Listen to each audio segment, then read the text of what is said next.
అలానే మిస్సెస్ రావు, అమెరికాలో మన వాళ్ళ పరిస్థితి ఎలా ఉంది అనే దాని మీద అనేక రకాల న్యూస్ వస్తూ ఉన్నాయి. ప్రత్యేకించి భారతీయులు, ఎందుకంటే H1B వీసా ఎక్కువగా భారతీయులే పొందుతుంటారు. 70-80% మన ఇండియన్సే H1B వీసాదారులు అక్కడ ఉన్నారు అనేది ఇప్పుడు అక్కడ ఉన్నటువంటి అమెరికన్ మాజీ కాంగ్రెస్ నేతలు చెప్తూ ఉన్నారు. వాళ్ళు చేస్తున్నటువంటి ఆరోపణల ప్రకారం మద్రాస్ జిల్లాలో, ఒకే ఒక జిల్లాలో కొన్ని వేల H1B వీసాదారులు ఉన్నారు, పెద్ద ఫ్రాడ్ చేస్తున్నారు భారతీయులు అని చెప్పి ఆరోపణలు చేస్తున్నారు. ఇలాంటి ఆరోపణలు ఇప్పుడు కొత్త ఏం కాదు, గతంలో కూడా అనేక సందర్భాల్లో ఆరోపణలు వచ్చాయి. ఇప్పుడు H1B వీసా ఉన్నంత మాత్రాన అమెరికాలో పదిలంగా ఉండొచ్చు, అమెరికాలో శాశ్వతంగా ఉండొచ్చు అనేటువంటి అభిప్రాయం లేదు, సడలిపోయింది. దానికి కారణం ఏంటంటే గ్రీన్ కార్డు ఉంటేనే అది శాశ్వత నివాసం కాదు మీకు అని చెప్పి ఉపాధ్యక్షుడు చెప్తున్నాడు, అమెరికన్ ఉపాధ్యక్షుడు చెబుతున్నాడు. అలాంటప్పుడు H1B వీసాను ఎవరు లెక్క పెడతారు? H1B వీసా ఉంటే ఒకప్పుడు అమెరికాలో సెటిల్ అయిపోయామా అనేటువంటి ఒక ఫీలింగ్ ఉండేది మన ఇండియన్స్లో. ఇవాళ H1B వీసా ఉన్నప్పటికీ కూడా ఉద్యోగం ఎప్పుడు పోతుందో తెలియనటువంటి సిచ్యువేషన్. అయితే ప్రత్యామ్నాయ మార్గాలను చాలా ఎంచుకున్నారు మన వాళ్ళు. అమెరికా వెళ్ళి అమెరికాలో ఉంటూ, అమెరికాలో సంపాదిస్తూ, అక్కడ ఉండేటువంటి మెరుగైనటువంటి జీవన శైలికి అలవాటు పడినటువంటి వాళ్ళు ఎలాగైనా సరే అక్కడ ఉండాలని చెప్పి భావిస్తూ రకరకాల ప్రత్యామ్నాయ మార్గాలను వెతుక్కుంటూ అక్కడే ఉంటున్నారు. H1B వీసా ఉండి ఉద్యోగం లేకపోతే పరిస్థితి ఏంటి? వాళ్ళు నియమిత కాల ప్రకారం ఉద్యోగాన్ని సంపాదించుకోవాలి. అప్పుడు కూడా సంపాదించుకోలేదు అనుకోండి, 3 నెలలకు, 4 నెలలకు, 5 నెలలకు అలా ఇస్తారు వాళ్ళు. అప్పుడు కూడా ఇన్ టైంలో జాబ్ రాకపోతే H1B వీసా చెల్లదు. అందుకు ప్రత్యామ్నాయ మార్గం ఏంటి? B2 business visa.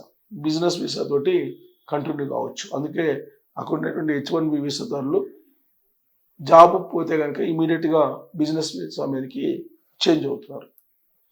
ఇక కొంతమంది ఏం చేస్తున్నారు, జాబ్ పోయినప్పటికి కూడా అమెరికాలో ఉండాలి అని భావించేటువంటి వాళ్ళు స్టూడెంట్ వీసా, ఇంకోసారి అక్కడ MS చేరటం, అక్కడ యూనివర్సిటీలో ఏదో దాంట్లో ఏదో కోర్సు చేరి అక్కడ స్టూడెంట్ వీసా పొంది అమెరికాలో ఉండేటువంటి ప్రయత్నం చేస్తున్నారు. ఇది ఒక సెకండ్ ఆప్షన్ అక్కడ ఉండేటువంటి H1B వీసాదారులకి. భార్యాభర్తలు ఇద్దరు ఎంప్లాయీస్ అయితే కనుక ఒకళ్ళకి ఉద్యోగం పోతే ఇంకొకళ్ళు డిపెండెంట్ వీసా తీసుకోవచ్చు, H4 వీసా మీద అక్కడ కంటిన్యూ కావచ్చు. ఇలాంటి వెసులుబాట్లు అక్కడ ఉన్నాయి మన వాళ్ళకి, H1B వీసా ఉన్నటువంటి వాళ్ళకి. సో H1B వీసా ఉన్నంత మాత్రాన అక్కడ శాశ్వతంగా మనం అమెరికాలో ఉండిపోవచ్చు, అమెరికాలో మనం జీవన ప్రమాణాలను పెంచుకోవచ్చు, అక్కడే ఉండిపోవచ్చు అనేటువంటి భావన ఏదైతే ఉందో అది ఇప్పుడు కంప్లీట్గా పోయింది. ఈవెన్ H1B వీసా ఉన్నటువంటి వాళ్ళని ఉద్యోగాల నుంచి ఓడబెడుతున్నారు. ఇలాంటి పరిస్థితి. గ్రీన్ కార్డు ఉన్నటువంటి వాళ్ళే JD వాన్స్ ఏం చెప్పారు? వాన్స్ క్లియర్గా చెప్పారు, శాశ్వత పౌరులు కాదు, ఎవరు గ్రీన్ కార్డు హోల్డర్స్ శాశ్వత నివాసాలు కాదని చెప్పారు. అందుకే అక్కడ గ్రీన్ కార్డు ఉన్నటువంటి వాళ్ళు నివాసాలు ఏర్పాటు చేసుకున్నటువంటి వాళ్ళని కూడా అక్కడి నుంచి పంపించేటువంటి ప్రయత్నం ఇప్పుడు చేస్తూ ఉన్నారు. సో గ్రీన్ కార్డు ఉన్న H1B వీసా ఉన్న ఏది శాశ్వతం కాదు అమెరికాలో. అక్కడ వాళ్ళు ఇమ్మిగ్రేషన్ పాలసీలు మార్చే కొద్దీ అక్కడ మన ఇండియన్స్ ఉండేటువంటి పరిస్థితి లేదు. ఇప్పుడు తాజాగా డేటా తీస్తే కనుక 75% మంది మన వాళ్ళే H1B వీసాల మీద ఉన్నారు. అందుకే భారతీయులు అంటే వాళ్ళకి ఒక రకమైనటువంటి ఏహే భాగం ఉంది. ఫేక్ సర్టిఫికేట్లు పెట్టి వచ్చేస్తున్నారు, అలాగే ఫేక్ వీసాలు పొందుతున్నారు. మద్రాసు ఉన్నటువంటి మద్రాసు US కాన్సులేట్లో ఫ్రాడ్ జరిగింది. దాదాపు ఒకే సంవత్సరం కొన్ని వేల మంది అక్కడి నుంచి వచ్చేసారు అమెరికాకి, H1B వీసా పొంది, లేదా రకరకాల B2 వీసాని ఏదో ఒక వీసా పొంది అమెరికా ఒకే జిల్లాలో 20,000 మంది అమెరికాలో అడుగుపెట్టారంటే ఖచ్చితంగా అక్కడ అమెరికా కాన్సులేట్లో ఏదో జరిగి ఉండొచ్చు అనేటువంటి అనుమానం రాకమానదు. ఎందుకు కారణం ఏంది? ఇలాంటి అనుమానాలు, ఇలాంటి ఆరోపణలు అనేక సందర్భాల్లో వస్తున్నాయి. ప్రత్యేకించి పంజాబ్ రాష్ట్రం తీసుకుంటే, పంజాబ్ రాష్ట్రంలో ఒక ఫ్యామిలీలో ఒకళ్ళు కనుక వెళితే అక్కడికి మిగతా వాళ్ళని కూడా తీసుకెళ్ళేటువంటి ప్రయత్నం చేస్తారు. అక్కడ రెస్టారెంట్లు పెడుతున్నారు, అక్కడ రకరకాల పనులు గ్యాస్ స్టేషన్లో పనిచేస్తున్నారు. ఇవన్నీ కూడా స్థానికంగా ఉండేటువంటి అమెరికన్లకు సంబంధించినటువంటి ఉపాధి అవకాశాలు కల్పించేటువంటి పనులు. అక్కడ వీళ్ళెళ్ళి వాటిని ఆక్యుపై చేస్తున్నారు. సరిగ్గా ఆ పాయింట్ దగ్గరే అమెరికన్స్ జీర్ణించుకోలేకపోతున్నారు. ఇండియన్స్ వచ్చి ఉపాధి అవకాశాలు దెబ్బతీస్తున్నారు అనేటువంటి అభిప్రాయం ఉంది.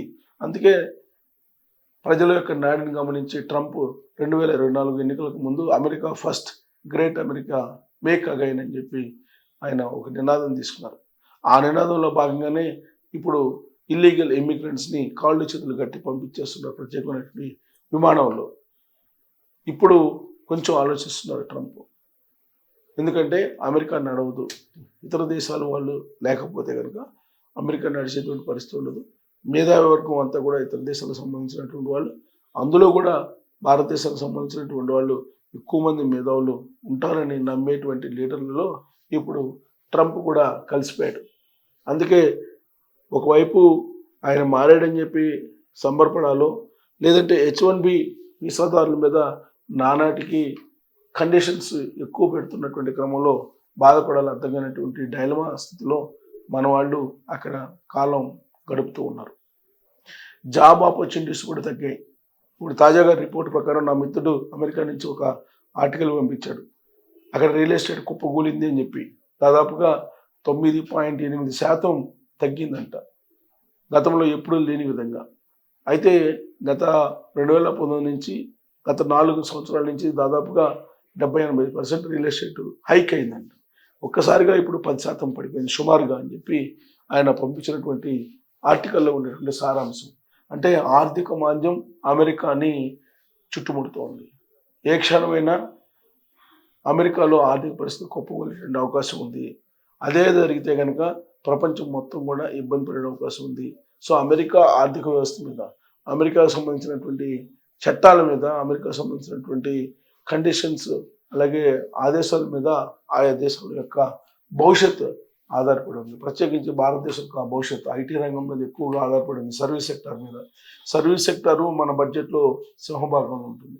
ఆ సర్వీస్ సెక్టార్ని కనుక బలహీనపరిస్తే భారతదేశం వెలువెల్లాడిపోతుంది. అందుకే ట్రంప్ ఏమంటున్నాడంటే అవుట్సోర్సింగ్కి సంబంధించి ఎవరైనా సరే ఇతరులను తీసుకొస్తుంది అమెరికాకి, వాళ్ళు $1,00,000 ఫీజు అని చెప్పి అంటున్నారు. సాధారణంగా కంపెనీలు ఏం చేస్తాయంటే అవుట్సోర్సింగ్కి తీసుకెళ్ళి తక్కువ శాలరీస్ పని చేయించుకుంటుంటారు. దానికి ఫుల్ స్టాప్ పెట్టాడు. సో ఇవన్నీ చూసిన తర్వాత ఆల్టర్నేటివ్ H1B వీసా ఉన్నప్పటికీ కూడా ఆల్టర్నేటివ్ కూడా తయారు చేసుకుంటూ ప్రత్యామ్నాయ మార్గాలు వెతుక్కుంటూ మన వాళ్ళు అక్కడ బిక్కబిక్కమంటూ బతుకుతున్నారు అనేది తాజాగా నివేదిక. మరి మన వాళ్ళ పరిస్థితి ఏంటి, భారతీయుల పరిస్థితి అమెరికాలో అలానే కంటిన్యూ అవుతున్నారంటే డాలర్ డ్రీమ్స్ మీద వాళ్ళకు ఉన్నటువంటి నమ్మకమా, లేదంటే డాలర్ డ్రీమ్స్ని నెరవేర్చుకోవాలనేటువంటి తపన ఏంటి, ఏ కారణం చేత అక్కడే కొనసాగుతున్నారు అనే దాని మీద మీరు కామెంట్ చేయొచ్చు. Thank you.